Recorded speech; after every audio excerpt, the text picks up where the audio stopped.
everyone, welcome back to my channel. Today I'm going to be doing the song title book tag. This was created by Alice Reeds and I was tagged by Cassidy from Cassidy Von Che. So I will link both those videos down below so you guys can go and watch them and whatnot. For this tag, there are 7 questions pertaining to certain songs. So let's get started. Guns N' Roses, November Rain. Pick a book with a sad or tragic ending. The book that I picked for this song was The Fault in Our Stars by John Green. I mean, this didn't really have like a very I kind of knew what was going to happen because I was kind of spoiled by it. But really, this book had a really good ending, even though the ending was kind of sad. Okay, next song, Queen. Another One Bites the Dust. Pick a book with a lot of killings in it. And that wasn't that hard for me to pick. Not you. And the book that I picked was Mockingjay by Suzanne Collins. This book had like a lot of killings in this one compared to the first 2 books in the Hunger Games trilogy, because obviously there's a whole reason why there's a lot more killings in here and whatnot, mostly caused by President Snow, obviously, and there's a certain death in this one that I just did not like that it happened, because I think it was uncalled for and no reason why, but yeah, there was a lot of killings in this book, a lot of violence too, but definitely a lot of killings compared to other books that I read. Number 3, Britney Spears, Oops, I Did It Again. Pick a book you read more than twice. Okay, the book that I picked for this one was 50 Shades of Freed by E.L. James. I know it's a weird answer, but there are times where I don't really even pick up the book and just read it, like the whole thing. I just pick it up and read like certain parts of the books that I liked. Like I would go on one day and just pick it up and find my favorite part that I really want to reread. Sometimes I do end up bringing the whole book, which it happens quite often, especially after I saw the movie. I do time and time again pick this book up more than once. So I don't even know how many times I've read this or even picked it up. I just randomly pick it up if I feel like it and read it and whatnot. So yeah. Pink Floyd, Wish You Were Here. Your current most anticipated book. I couldn't pick only one, so I chose 2. The first one is Dream a Little Dream by Kirsten Gier. This book should be coming out in the end of April, the end of next month. Yeah, I think that's right. As soon as I finished the Ruby Red trilogy, I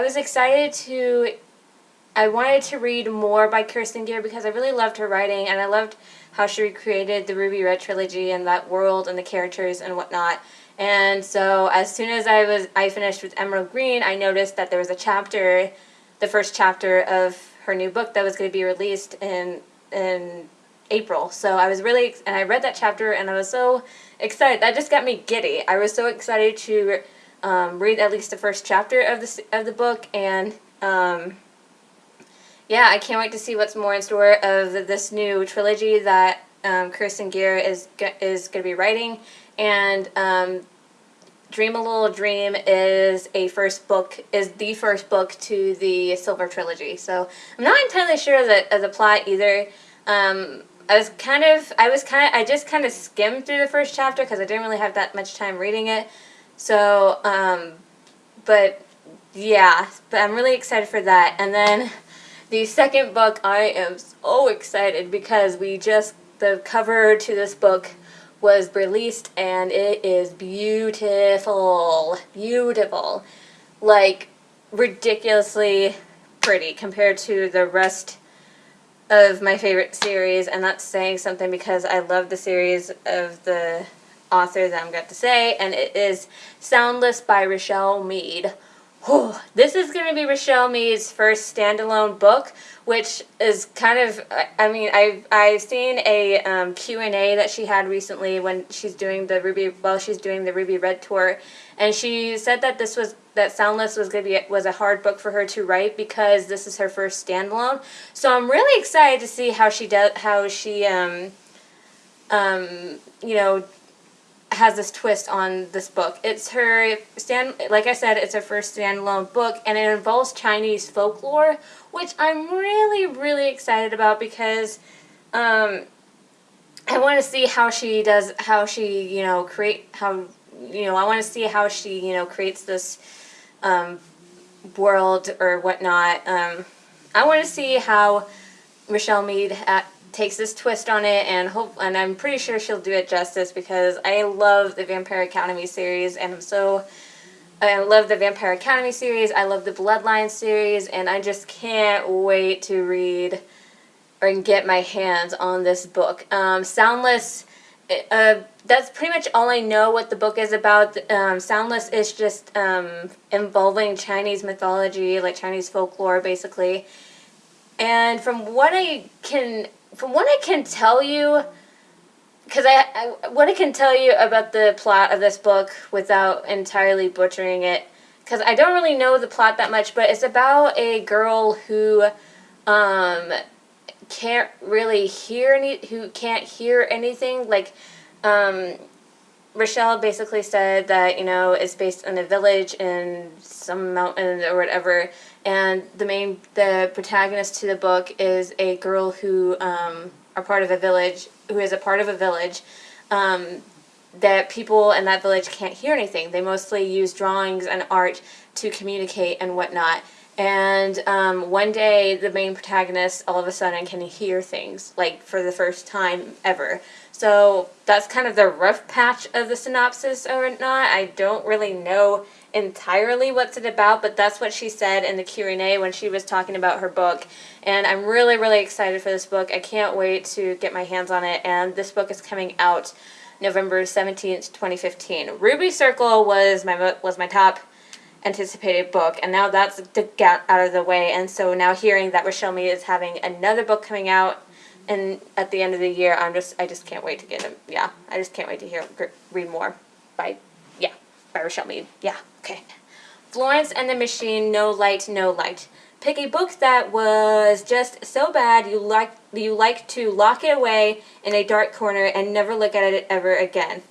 And the book series that I picked is House of Night by P.C. Cast and Kirsten Cast.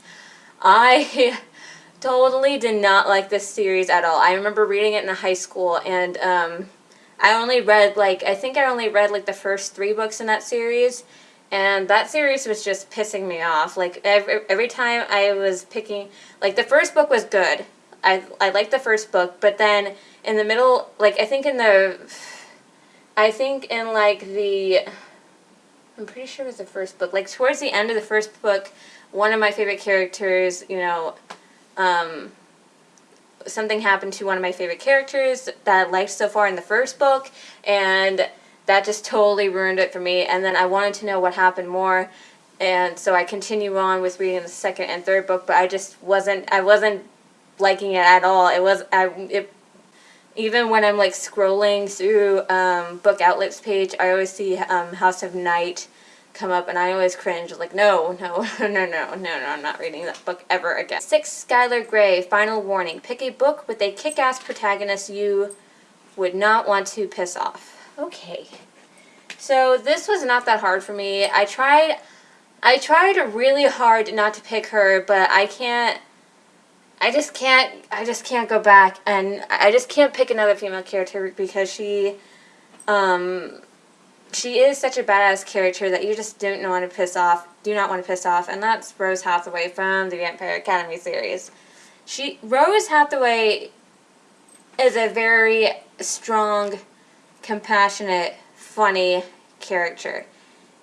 And when you get on her bad side, you do not want to be there because she will just kick your ass. She will kick your ass at all costs. Let's just say this. If you do anything to Lissa or anybody else that she cares about, she'll kick your ass. She'll probably maybe even kill you for it because she'll do whatever it takes to protect her loved ones. Like Lissa especially, just because Rose is Lissa's guardian, and if anything happens to Lissa, you better watch out. I'm telling you, you better watch out if you get on the bad side of Rose Hathaway, okay? Yeah, I try not to pick anybody. I tried to pick somebody outside of Rose, but you know what? I'm going to go with my favorite female character, because if you piss her off, I mean, I don't want to piss her off. I know she'll freaking kill me. I'm like Chemical Romance. I'm not okay. Pick a book that deals with a hard topic like loss or bullying. And I picked Eleanor and Park by Rainbow Rowell. There is a lot of bullying in this book, and one of the main characters in this book deals with bullying at school, but I feel like she also deals with a lot of stuff at home as well. And yeah, there's just a lot of heavy bullying stuff that goes on in this book. So yeah, but I really did love this book though. So yeah. Lincoln Park, Break the Habit. Pick a book you read which was outside of your usual comfort zone, yet you still enjoyed reading it. This book that I picked for this question, I don't feel like is on my Kindle actually. I don't really feel like getting up and messing with buttons right now, but I actually went way out of my comfort zone by listening to an audiobook and also reading a nonfiction book. And the book was What I Know for Sure by Oprah Winfrey. It was way out of my comfort zone because I've never listened to an audiobook before, and I also never really got into nonfiction, memoirs, biographies, whatnot, and all that. And I think What I Know for Sure by Oprah Winfrey was a good start for me because, it's Oprah Winfrey. Oprah Winfrey is Oprah's book that she's written, and also she's the one narrating the audiobook, so I'll give any excuse to listen to Oprah talk for like hours on end, and I really did enjoy that book. I was surprised that I actually did enjoy the book because I normally don't read nonfiction or listen to nonfiction in this case that much, but I loved how she, was talking about, some parts of her life and when she had those aha moments, and it's pretty much a one of those self-discovery books and whatnot. She talks a lot about her moments in life and like some of the things that she knew for sure. Okay, Troye Sivan, I'm hoping I'm saying that right. Happy Little Pill. Pick a book that makes you happy. I was trying so hard not to pick Vampire Academy because that book series makes me happy and whatnot. But this time I went with the standalone because this was one of the first standalones that I've ever read, and I really liked it. And I was by the end of the book, by the end of reading this book, it just got me really, really happy and giddy and whatnot. And that was Meant to Be by Lauren Morrill. This book was just such a very light, happy book, and I really, really liked it. If you ever want to read a book if you ever want to take a break from science fiction, paranormal, dystopian, like any of the dark stuff that you, pretty much any of the dark stuff that you've read, they just want to take a step back and a break from. This is a very nice, light, happy book. This is such a cute, adorable story that Lauren Morrill has written. And the last question to this tag is Lady Hawk, Dusk Till Dawn. Pick a book you read in one night/sitting. And the book that I picked for this question was Divergent by Veronica Roth. I read this book a month before I saw the movie. Not the month that it was released, but like the month before I was actually going to read it. I was really surprised because I didn't really have any intention on reading dystopians because of the Hunger Games. I wasn't a big fan of it. I didn't like the idea of it because it was competition for Twilight.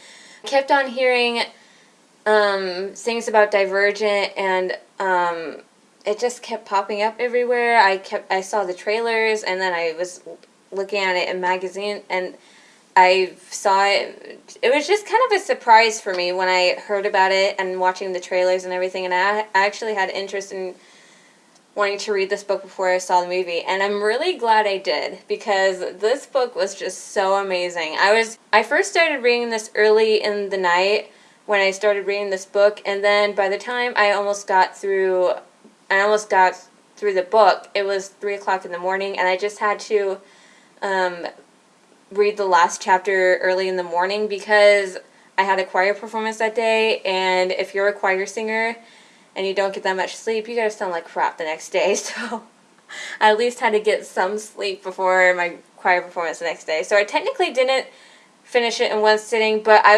was literally only one chapter left before I actually finished the book, and I actually did finish it early in the morning. So yeah, this was just such a surprise for me. I'm really glad I got a hold of this book and reading it before I watched the movie, because this is one of my top favorite series of all time. So yeah. Alright, that is it for this tag. Now let's tag some people. I am going to tag, I actually wrote it down this time. I am going to tag Whitney from Witty Novels, Gabriella from Gabriella Pop, Jessica of Price's Wong, Kat from Catastic, Gina and Denny over at In Cold Lit, and Ellen of Ellen Kunkel. So yeah, alright. That is it for this tag. Thank you guys so much for watching. I hope you guys enjoyed it, and I hope you guys have a great morning, noon, and night. Goodbye!